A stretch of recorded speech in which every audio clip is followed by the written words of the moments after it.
আইসক্রিমের পেটি নিয়ে চলে এসেছে। তো দেখতেই পাচ্ছ এখানে সব সন্ন্যাসী ভাইরা দাঁড়িয়ে আছে, আর এখানে দাদু গরম করছে ঘুগনি। তো আর এখানে ঠাকুমা হেল্প করছে। এখানে চড়ক গাছের গোড়ায় অনেক মানে ওই যে কী বলে উত্তরী, সেই উত্তরীগুলো রাখা হয়েছে। মা বোনেদের গলায় যে উত্তরীগুলো ছিল সেই চড়ক গাছের গোড়ায় দেওয়া হয়েছে। এখানে দেখতে পাচ্ছি মালসা, তো কিসের মালসা এটা ঠিক জানি না। তো এখানটা সব নমস্কার করছিল, মালসাটা রেখে গেছে।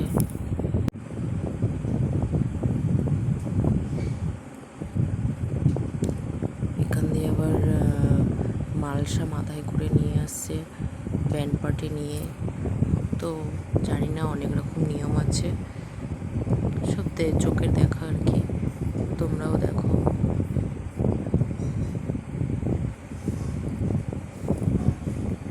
দেখতে থাকো, ভালো লাগবে। সব বাইরা ব্যান্ড পার্টি বাজিয়ে বাজিয়ে আসছে।